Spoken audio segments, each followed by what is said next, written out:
Hello, friends and family. It's Wednesday, the 7th of May. Cheers. I'll spend a couple minutes with you. Nothing really special to share today.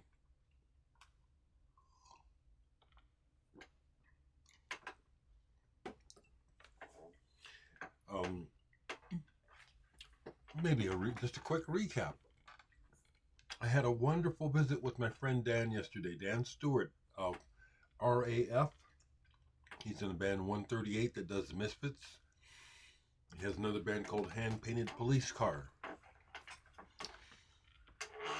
Dan is much younger than me, but he's a good friend, and this is all through music.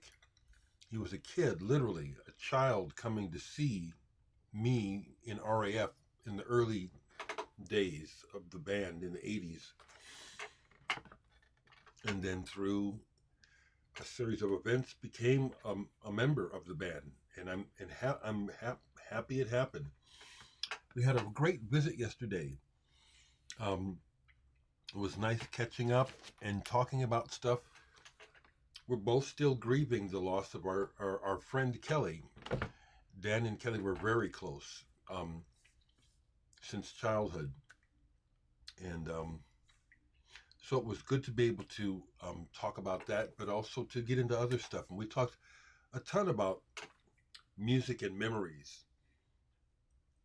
And music is just a wonderful vehicle, just a wonderful form of communication. And it was kind of cool to talk to Dan because there's a lot of things that have happened in Omaha musically that I missed out on. One of the local places that held a lot of shows that, frankly, I didn't go to a lot was the Ranch Bowl. I went to shows there, but I went to the Ranch Bowl when there was still a very palpable racist tone to the place.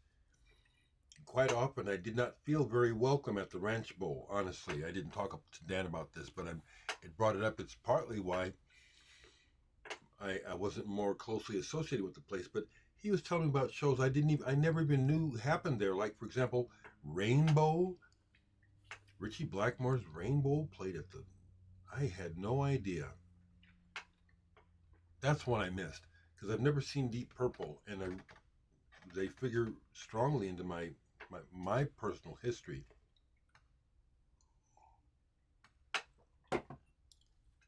It's cool and it's interesting how so many people have enjoyed me reminiscing about punk.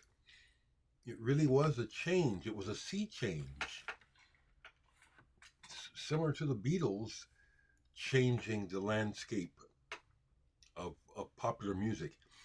Punk did the same. I'm really glad to be a part of that history. Very glad to be part of it. As I've said before, the documentary called Afro Punk, when I met the maker of it, he said, "Whoa, I missed one. I missed you. You should have been in there." And I should have. So after our visit, I tinkered around with some music. I've got it flowing, and it's a lifesaver. Creativity. Because when I turn on the news, it's just horrifying. It's just getting worse. Whose idea of this making America great again was that, really? And are you still clinging on to that delusion? Because shit is in bad. It's bad. It's bad.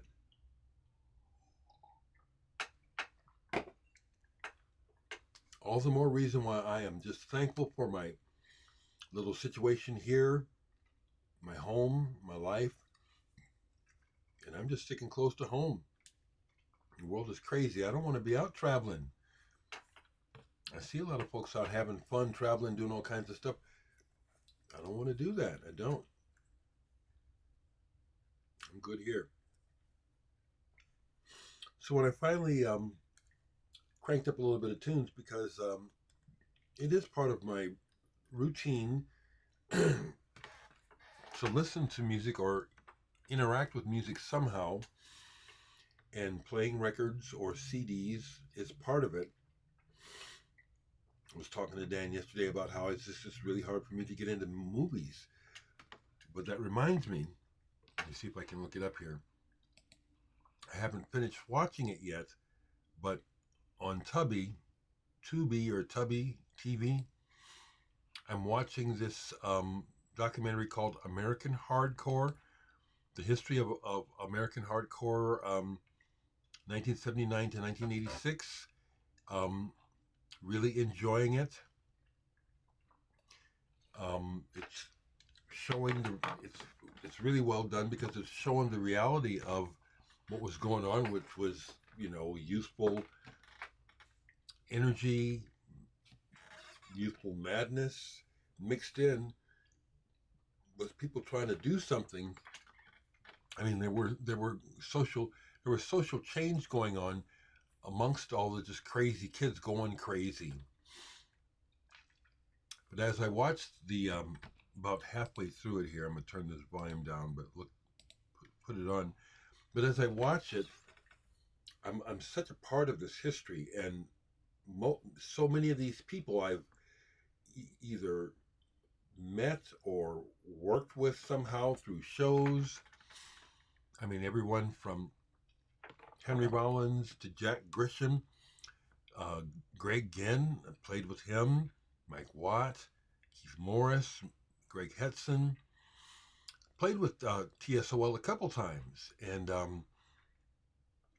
Ron Emery is the guy from TSOL that I consider a friend, and I've hung out with Jack Grisham too. Jack Grisham is damaged goods, okay? That's what I'll say about him kindly, but he was in there. He was part of it. So I actually have more punk records. I didn't pull any, but that's not all, I still have some Buzzcocks. I just remembered that. But a couple records did get spun yesterday. And I'll start here with these 12-inch singles, because this is some stuff. Yeah. These were sitting out yesterday where I was thinking, I want to listen to these.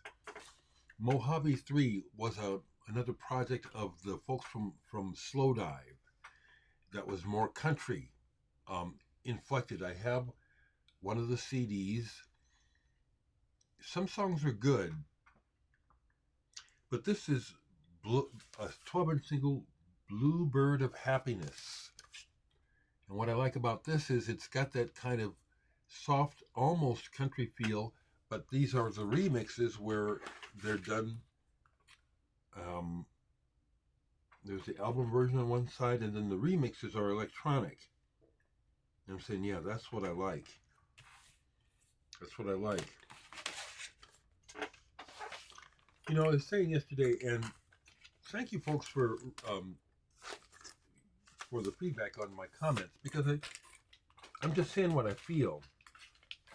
But some things are kind of profound. Like when I said, the future, I'm ready for the future and it never arrives, Someone commented on that, and it's like, sad but true, We talked about lyrics a little bit, about words, Dan and I, yesterday, because most people are really into words, and it's not that I'm not into them, it's just that people can say whatever they want, It's the whole picture that I'm concerned about. I won't buy a record just because of something someone said. I have in the past, but it's the picture, because we'll say anything.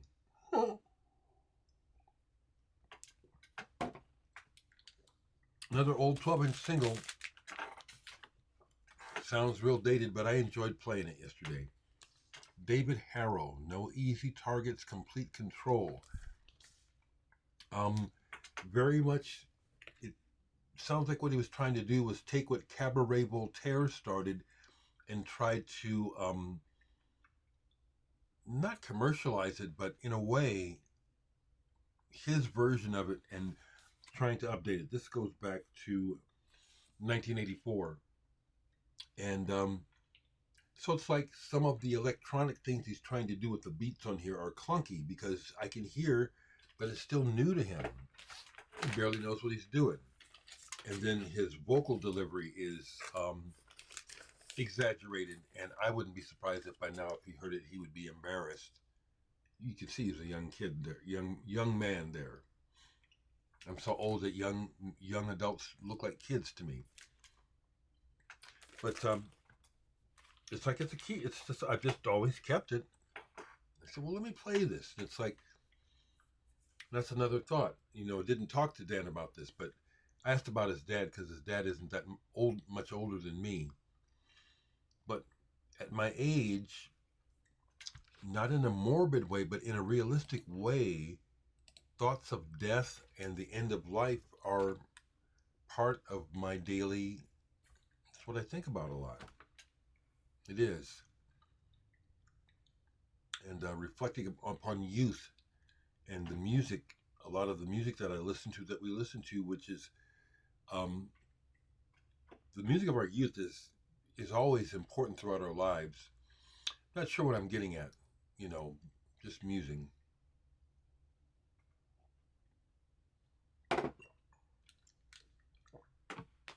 So I played two more records yesterday. I don't try to sound like this, but I love what they did. I don't know if they're going to make any more records. Boards of Canada, the Campfire Headface. I absolutely love the way this music sounds like it's coming out of a time warp. Some of it is woozy, like these pictures, kind of fuzzy, but warm, not cold in sound.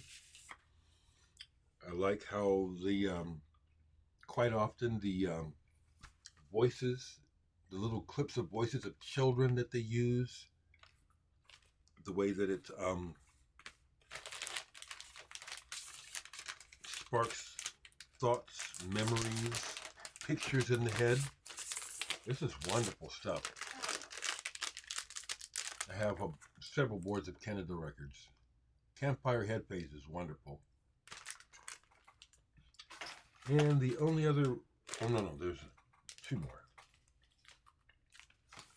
So here's a single where the remix of the track is better than the track. A Reminiscent Drive, New York City Dharma Revisited. This is some kind of club track. So like the main A side, I don't particularly care for. It's just that bumping club, kind of mindless club music. But then on the B side, it's this two sides to every story. Love from San Francisco mix it's a desert island for me. I have listened to it over and over again because it's just so simply intoxicating. That's what I like about music and why I'm more into the total picture than the words, because what music can do is beyond words sometimes. And this is an example of just a simple club record with a remix on side two, but that two sides remix, I've played that easily 100 times because it sets up a mood and a mental landscape that I really like. And I just happened to find this. I didn't know who this person was. Communications, F Communications is a label. This is a favorite. And just stumbled upon it, buying, it's when I was buying those techno and club singles from Antiquarium when they were closing out, this was a real pleasant surprise. I love this record. And like I said, the other tracks on here, it's like, that's an anomaly. And then the other thing I played, which was just kind of just fun, music by Enrico Simonetti and Nick Vincenti, Blue Frog and Others. This is a reissue. This is library music. Sounds like an ersatz soundtrack to a couple of different movies. It was enjoyable. I'm looking at the okay, it's good stuff. My taste is all over the place. It really is. Blue vinyl too. My taste is all over the place. It is. Always has been.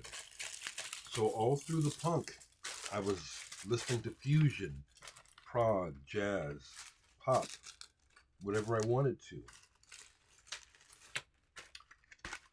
I always knew that the whole punk attitude about dinosaurs was bullshit, that in secret, punk kids were still listening to Led Zeppelin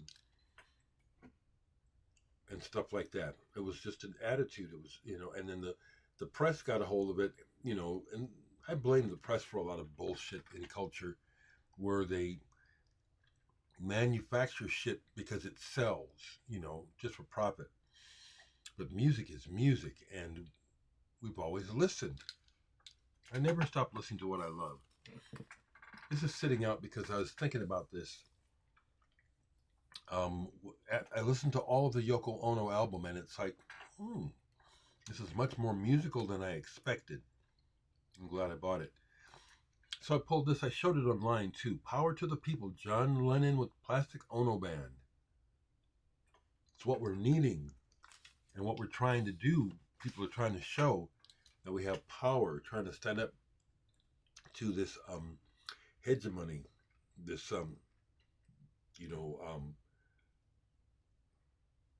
fascist. We're in a fascist state now. It's not coming, it's here. When I turn on the news and hear what's happening internationally as well as nationally, it's just horrifying. Horrifying.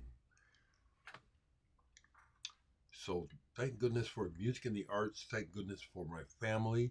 Thank goodness for my friends. I really appreciate my friends. A lot of people call me a friend, but I only have a few good friends. But those people are like gold to me. And Dan, you have become one of them over the years. I can think of a couple times on stage in RAF where you and I, because we played next to each other, where we are just about ready to tear the stage up because we're so into it. And I can just remember a couple times in particular where I was really sharing the energy with you because you're going nuts and I'm going nuts. And we're going nuts within our own sphere, within the music, and yet we connect on stage and it goes even further on blast. Amazing times, wonderful memories. Some other bands that we played with whose record I used to have quite a collection of punk, but I played with everyone from Battalion of Saints to Negative Approach. I mean, we even opened for Bang Tango. They're not even punk. That was a good show. GBH, I've told the show where Jock from GBH, the first time I met them, he was racist and he was shitty to me. Vinny from Agnostic Front jumped into my, and Colin from GBH came to my defense. Let no Jock know he was being a jerk. Decades later, literally, because that was in the 80s, GBH came through Omaha again in the 2010s or whatever. In RAF, we were the opening band. It was wonderful because I got to approach Jock before they played and say, "Hey, I bet you don't remember me, do you?" And he did, and he was so kind. He said to me that was an occurrence that helped to change him, and he apologized profusely, and it was sincere. I have pictures of us together. Gave me a big hug, apologized, and then GBH played their asses off. Of course, they had to because we played our asses off and made them. But that was significant to make a positive impact on a racist musician that I really like because I like GBH. Even more bands that I have lists because I forget. Played with some of the some of the very best and some of the greatest.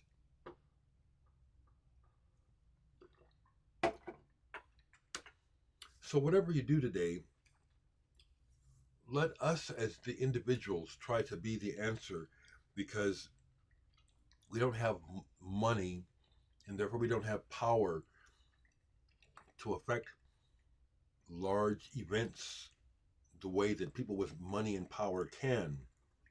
But like we are trying to protest, get out in the streets and call up representatives and all that, that's we got to do it and got to do more, because what I see in the near future is that it's just going to get worse and worse and worse. We got to try to fight it. Okay, take care.